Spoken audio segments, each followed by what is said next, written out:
asalaamaaleykum waa Guédiawaye maa ngi am mbégte bu mag a mag a mag ci bu ñëwee fii fekk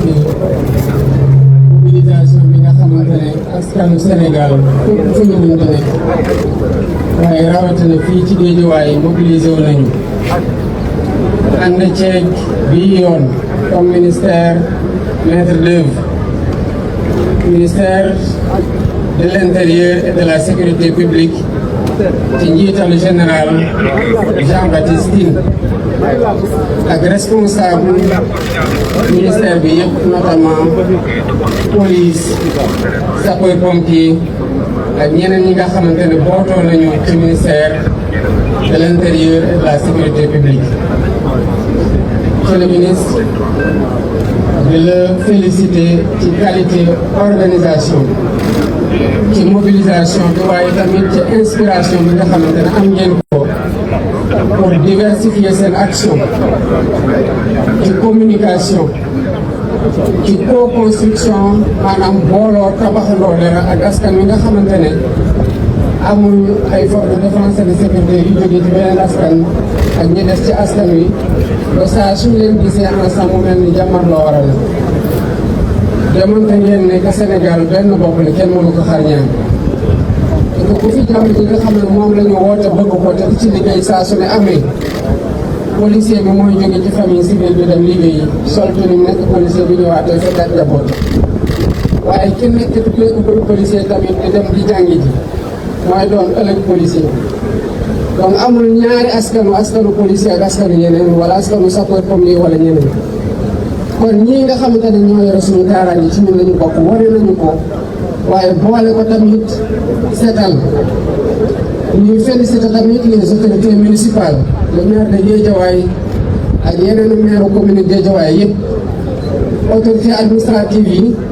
waaye ñëpp ñi nga xamante ne am nañu ndombol tànk jëlee ko ci askan wala ci réew mi ci ñi nga xamante ne ñoo booloo nank bés bi pour que organisation bi mel nii. tey mooy deuxième édition journée setal suñu réew ci année 2025 waaye mobilisation bi ñu ci gis ci diggante population yi ak force de défense et de sécurité yi ak communauté yëpp bu mu joxe résultat bii ñu fekkee défi bi du def lii parce que lii xam nañu ne mën nañ ko def bés xew ko mu doon bés boo xamante ne xew la ci famille dëkkandoo yi ñëw jàppale raxas bale seetal loolu yàgg nañ ko def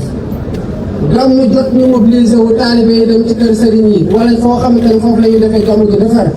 yàgg nañ ko def AIC yàgg nañ ko def communauté yëpp yàgg nañ ko def défi bi ñu am ci suñu jamono mooy naka lañ koy wéyalee ndax ñun sénégalais suñu problème mooy commencer attitude boo xamante ne xam nañu lu positif la maanaam lu baax la lu ñu war a wéyal la ñu def ko ab diir rek bàyyi ko te saa yu ñu ko bàyyee mu dabaat ñu ci kanam lu mel ne dañuy nekk ci éternel recommencement suñu génération défi mooy tàmm di setal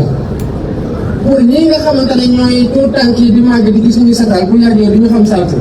kon ñoom dootuñu salte sax bay am bu duuti leen mobiliser pour ñuy setal te loolu mooy défi yu bés yi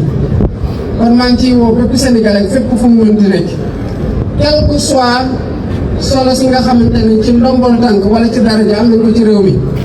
seetal suñu sécurité sanitaire moo ci dépendre avant tout loolu moo tax ñu war ci jàpp te saa yu leen ciy woo du pour ñun waaye da ngeen ñu fal jiite ñu am responsabilité wane yoon boobu saa yu ngeen jàppee ne yoon bu baax la bu ngeen ko dee def jàppale na seen bopp ngeen koy defal ndax su ma jógee fii li fiy set waa Guédiawaye lañ setal waaye du doon ñi nga xam ne ñoo nekk fal ndax rarement dañuy évoluer ci sphère bi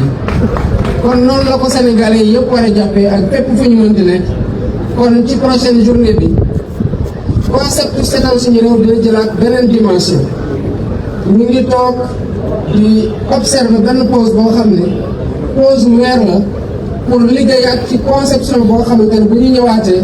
ci yeneen anam lañ koy defee mu gën a ñoom pour ñu assurer li nga xamante ne mooy wéyal boobu muy pérennité bi mais cela ne veut pas dire te setal dañ ciy jël vacances cela ne veut pas dire que li ñu setaloon dañ ko war a bàyyi mu tilimaat non responsabilité wu setal ci ku ne la nekk ci saa yooyu dox ci mbedd mi ci saa yoo joree sa mbalit xam foo ko war a yóbbu ba doo setal environ ba doo saltel loolu du mës a am vacances du mës a am pause du mës a am congé kon ñu ngi leen di jaajëfal bu baax di encourager ñëpp ñu continuer ci dynamique bii nga xamante ne depuis bu ñu ñëwee ba tey enclenché nañu ko te ku nekk boo koy def jàppal ne sa diggante la sa bopp d'abord parce que c'est une question individuelle sa diggante ak sa environnement la sa diggante ak sa communauté bi nga bokkal dëkkuwaay ji la waaye sa diggante la aussi ak sa réew ndax saa yu ñu demee ci réew yoo xamante ne set nañu li ñu njëkk set bu mooy réew mi set na te bu réew mi setee waa réew mi ñoo ko setal ko dem ci réew tamit mu salte boo demee da nga xam ne réew mi dafa salte te kon day mel ni waa réew mi ñoo koy saltel finalement sax doon waa réew mi ñoo koy saltel waaye da ngeen wax ne waa réew mi ñoo salte te loolu wooy la woo ko xamante ne war nañ ko moytu te bañ ko ñu am ko ay gan yoo xamante ne dañ fee ñëw mën a ñibbee ak seeni gox nga xamante ne rafetul ci deru Sénégal